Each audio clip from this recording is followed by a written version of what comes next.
கர்த்தருடைய பரிசுத்த நாமத்துக்கு ஸ்தோத்திரம் உண்டாட்டும். கர்த்தர் நல்லவர், அவருடைய கிருபை என்றும் உள்ளது. இந்த புதிய வருஷத்துல கர்த்தர் நம்ம எவ்வளோ சந்தோஷமாய் சுகத்தோடும் ஆரோக்கியத்தோடும் நம்மளை கொண்டு வந்து சேர்த்தார். நாம் 2024 நாம் சந்தோஷமாய் முடிக்க கர்த்தர் நமக்கு உதவி செய்தார். இந்த 25வது வருஷத்துல நாம் கைரோஸ் என்றதான ஒரு ஜெப தியானத்தில் உங்களை சந்திக்க நாங்கள் மிகவும் சந்தோஷமாக இருக்கிறோம். இதுதான் முதல் ஜெப தியானமாக இருக்கிறது. தொடர்ந்து ஒவ்வொரு நாளும் நாங்கள் இந்த கைரோஸ்ல சந்திப்போம். அதிகாலையிலே நாங்கள் எழுப்புகிற ஒரு அலாரமாய் இது இருக்கிறது.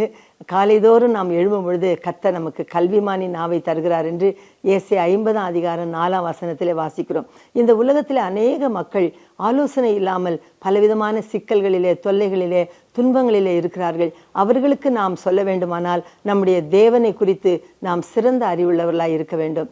தானியேல் 11ஆம் அதிகாரம் 32ஆம் வசனத்திலே நாம் வாசிக்கிறோம், தங்கள் தேவனை அறிந்த ஜனங்கள் திடன் கொண்டு அதற்கேற்றபடி செய்வார்கள் என்று சொல்லி.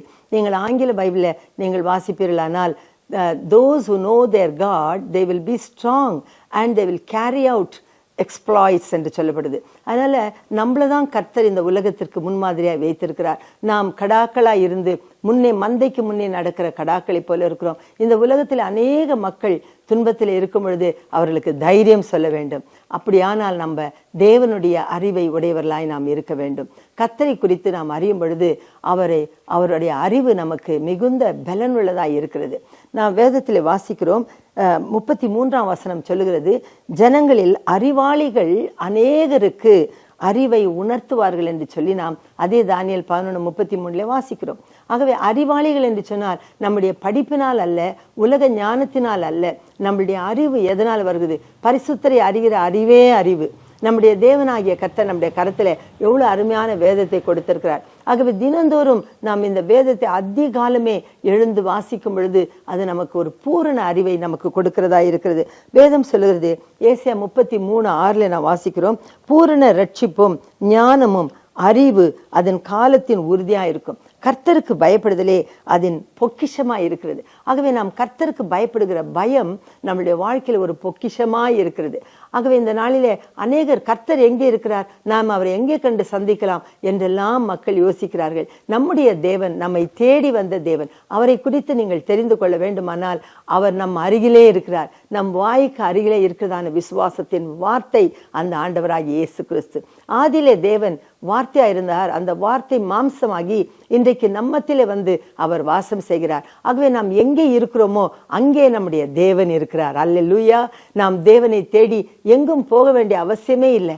உங்களுடைய வீட்டிலே நான் உங்கள் மத்தியிலே உலாவி உங்களுக்கு நான் தேவனாய் இருப்பேன் என்று ஆண்டவர் சொல்லுகிறார். 2 கொரிந்தியர் 6ஆம் அதிகாரம் 15ஆம் வசனத்துல நீங்கள் வாசிக்கும் பொழுது, நான் உங்கள் மத்தியிலே உலாவி உங்களுக்கு நான் தேவனாய் இருப்பேன், நீங்கள் எனக்கு குமாரரும் குமாரத்திகளுமாய் இருப்பீர்கள் என்று சொல்லுகிற தேவன் நம்முடைய தேவன். இந்த தேவனை நீங்கள் அறிந்து கொள்ள வேண்டுமானால் முதலாவது உங்களுக்கு சொல்லுகிறேன், அவர் நம்மை நேசித்து நம்மோடு வந்து வாழ்கிற தேவன். அவர் உங்கள் வீட்டிலே இருக்கிறார். உங்கள் வீடு தேவனுடைய வீடாய் இன்றைக்கு நீங்கள் சொல்லுங்கள், இந்த வீட்டிலே கர்த்தாவே உமக்கு நான் இடம் கொடுக்கிறேன், நீர் வந்து என் வீட்டிலே வாசம் பண்ணும், என்னுடைய வீட்டிலே நீர்தான் நாயகராய் இருந்து என்னை நடத்தும் என்று சொல்வீர்களானால் கர்த்தர் உங்கள் வீட்டிலே வந்து வாசம் பண்ணுவார். He is a silent listener to all the conversation என்று சொல்லி நாம் பார்க்கிறோம். He is an unseen guest in all our meal என்று சொல்லி சொல்வார்கள். ஆகவே நம்முடைய தேவன் நம்முடைய எல்லா நேரத்திலும் நம்மோடு இருக்கிறார். ஆகவே ஒரு ஞானம் நமக்கு இருக்கட்டும், முதலாவது என் தேவனுக்கு என் வீட்டில் நான் இடம் கொடுப்பேன் என்று அவரோடு கூட நாம் பழகி பேசினால்தான் அவர் யார் என்று நாம் அறிந்து கொள்ள முடியும். ஆகவே இன்றைக்கு நான் உங்களுக்கு முதலாவது சொல்லுகிற ஒரு நல்ல ஆலோசனை என்னவென்றால், தயவு செய்து உங்களுடைய வீட்டை கர்த்தருடைய கரத்திலே ஒப்பு கொடுங்கள். கர்த்தாவே, இந்த 25ஆம் வருஷத்தை நான் உம்முடைய கரத்திலே கொடுக்கிறேன். ஏனென்றால் நீர் எங்களோடு வந்து தங்கி வாசம் பண்ணுகிறவர். அவர் எங்கள் மத்தியிலே தங்கி வாசம் பண்ணுகிற பரிசுத்த ஆவியானவராய் இருக்கிறார். அவர் நம்மை சகல சத்தியத்திலும் நடத்த வல்லவராய் இருக்கிறார். ஆகவே தேவனுடைய மக்களே, இந்த நாளிலே கர்த்தரை குறித்து அறிகிற அறிவுக்காக முதலாவது நாம் அவரை வரவேற்க வேண்டும். நம்முடைய வீட்டிலே அவர் வந்து வாசமாயிருக்க அவருக்கு ஒரு இடத்தை தாருங்கள். ஆண்டவராகிய இயேசு கிறிஸ்து சொன்னார், நரிகளுக்கு குழி உண்டு, காட்டு பறவைகளுக்கோ கூடு உண்டு, ஆனால் மனுஷகுமாரனுக்கோ தலை சாய்க்க இடமில்லை என்று சொன்னார். நாம் வேதத்திலே வாசிக்கிறோம், ஆண்டவர் வேலை செய்து இளைத்த நேரத்திலே பெத்தானியாவிலே போய் லாசருவனுடைய வீட்டிலே தங்கினார் அல்லவா. லாசருடைய வீட்டிலே எப்பொழுதும் அவருக்கு இடம் இருந்தது. அவருக்கு படுக்க இடம் கொடுத்திருந்தார்கள். சுனிமித்தாளை நாம் பார்க்கும் பொழுது அவள் மேல் அறையிலே தன் வீட்டிலே ஒரு நாற்காலியை போட்டாள். ஏன்? தேவனோடு கூட பேசுவதற்காக. ஒரு கட்டிலை போட்டால் அந்த ஊழியக்காரர் வந்து இளைப்பார. நம்முடைய வீட்டிலே கூட தேவன் இளைப்பாறுவதற்கான ஒரு இடத்தை நாம் வைப்போமா? எங்கே அவர் இளைப்பாறுவார்? அமைதலான இடத்திலே, புறாக்களை போல கர்த்தர் அமைதலான இடத்திலே தங்குவார். என் ஜனமோ சமாதான தாபரங்களிலும் நிலையான வாசஸ்தலங்களிலும் அமைதியாய் குடியிருக்கிற ஸ்தலங்களிலும் அவர்கள் வாசமாயிருப்பார்கள் என்று ஏசாயா 32:15 நாம் வாசிக்கிறோம். அதுபோல கர்த்தருடைய மக்களே, உங்களுடைய வீட்டை ஒரு அமைதலான ஸ்தலமாய் வையுங்கள்.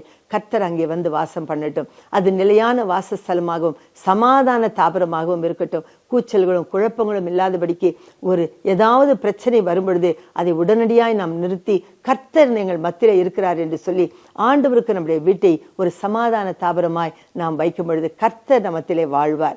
அவர் வாழும் பொழுது நமக்கு பூரண ரட்சிப்பை தருவார்.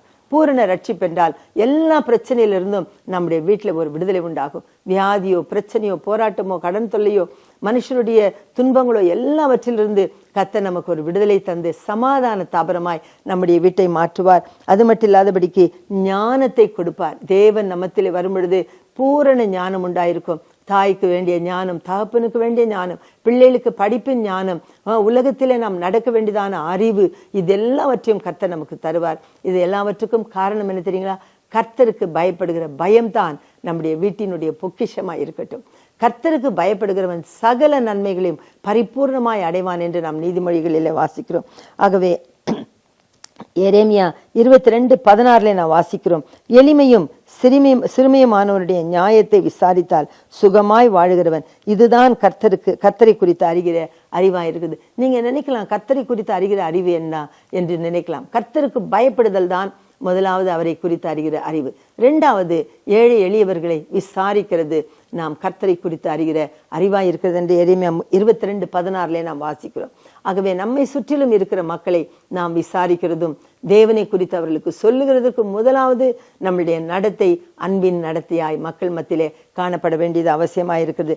அப்படி நாம் செய்யும் பொழுது நமக்கு விசேஷித்த கிருபை உண்டாகும்.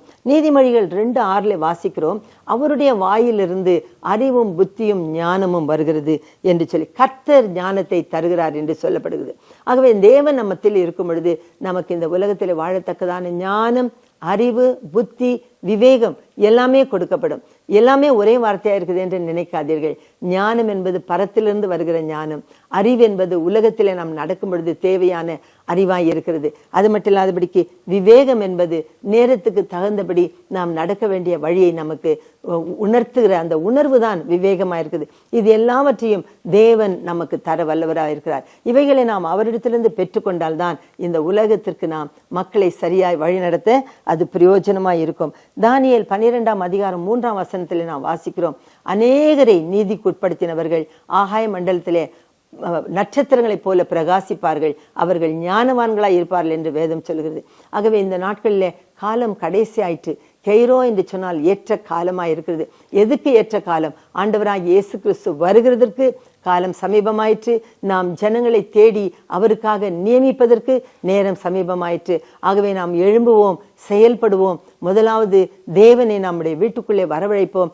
அவருடைய ஞானத்தையும் கிருபைகளையும் அபிஷேகத்தையும் அவருடைய வார்த்தைகளையும் நாம் பெற்றுக்கொள்வோம். வேதம் சொல்லுகிறது, அவர்தானே தேவனாலே அவரே நமக்கு ஞானமானார் என்று 1 கொரிந்தியர் 1:31 நாம் வாசிக்கிறோம். ஆகவே கர்த்தர் தாமே நமக்கு ஞானத்தை கொடுப்பாராக. அவரே நமக்கு நீதியும் ஞானமுமாய் இருக்கிறார், பரிசுத்தமுமாய் இருக்கிறார். அது மட்டும் இல்லாதபடிக்கு நம்முடைய மீட்பாய் இருக்கிறார். நம்மை மீட்கிற தேவன் நம்மோடு கூட இருக்கத்தக்கதாய் நாம் அவரை வரவேற்றோமானால் நம்மை கர்த்தர் பிரயோஜனப்படுத்துவார். அநேக ஜனங்களுக்கும் நம்மை பிரயோஜனப்படுத்துவார். நாம் எழும்பி செயல்பட வேண்டிய நேரம் இதுவே. அதற்கு தான் நாங்கள் ஏற்ற சமயம் என்றதான கைரோ என்றதான வார்த்தையை நாங்கள் உங்களுக்கு இன்ட்ரோடியூஸ் பண்ணுகிறோம். ஆகவே மக்களே, நாம் எல்லாரும் எழும்பி கர்த்தருக்காய் செயல்படுவோம். போதும், இதுவரைக்கும் நாம் உலகத்திற்காக, நமக்காக, மனுஷருக்காக வாழ்ந்தது. இனிமேல் கொஞ்ச காலங்கள் நாம் கர்த்தருக்காக செயல்படுவோம். எழும்பி அவரை குறித்து அறிந்து கொள்வோம். கர்த்தர் யார் என்பதை நாம் அறிந்து கொள்வதற்காக தான் இந்த ஒரு காணொலியை நாங்கள் உங்களுக்கு தருகிறோம். இதனால நாம் இன்னும் கூட அதிகமாய் கர்த்தரை தெரிந்து கொள்வோம். அவர் எவ்வளவு அன்புள்ளவர், எவ்வளவு இரக்கமுள்ளவர், எவ்வளவு நம்மோடு கூட வாழ விரும்புகிறவர். நம்முடைய தேவன் மகா பெரியவராயிருந்தும் அவர் சிறியவர்களாகிய நம்மை பார்ப்பதற்காக தம்மை தாழ்த்துகிறார். எவ்வளவு நல்ல தேவன் நம்முடைய தேவன். கர்த்தருக்கு ஸ்தோத்திரம். இன்னும் நாம் கர்த்தரை குறித்து அறிந்து கொள்வோம். இந்த நல்ல நேரத்தை நீங்கள் எங்களுக்கு கொடுத்ததற்காக நாங்கள் உங்களை கர்த்தருடைய நாமத்தினாலே ஆசீர்வதிக்கிறோம். தொடர்ந்து ஒவ்வொரு நாளும் இந்த தியான நேரத்துக்கு வாருங்கள். கர்த்தர் உங்களை ஆசீர்வதிப்பாராக. நாங்களும் உங்களுக்காக நாங்கள் ஜெபிக்கிறோம். இந்த காலவெளியிலே உங்களுக்காக நான் ஜெபிக்கிறேன். கர்த்தாவே, நாங்கள் உம்மை நன்றியோடு ஸ்துதிக்கிறோம். இந்த காலவெளியிலே மக்கள் கர்த்தாவே உம்முடைய வார்த்தைகளை கேட்க ஆண்டவரே நீர் அவர்களுக்கு கொடுத்த இந்த நல்ல சந்தர்ப்பத்திற்காய் ஸ்தோத்திரம். எவ்வளவு அவசரமான நாளாய் இருந்தாலும் அதற்கு மத்தியிலே உம்முடைய பிள்ளைகள் கொஞ்ச நேரத்தை எடுத்து இந்த தியானத்தை கேட்டார்களே, ஸ்தோத்திரம் பிதாவே.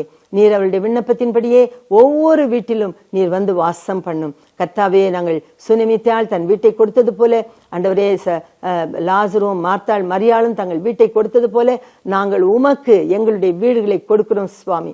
நீங்கள் எங்கள் மத்தியிலே வந்து வாசம் பண்ணி எங்களோடு இரும். உம்முடைய ஞானத்தினாலும் அறிவினாலும் புத்தினாலும் விவேகத்தினாலும் அபிஷேகத்தினாலும் உம்முடைய அருமையான வார்த்தைகளினாலும் எங்களை நிரப்பும். இந்த உலகத்திற்கு எங்களை வெளிச்சமாய் விளக்குகளாய் வைப்பதற்காய் வேண்டிக் கொண்டு ஜெபிக்கிறோம் பரலோக பிதாவே. ஆமென்.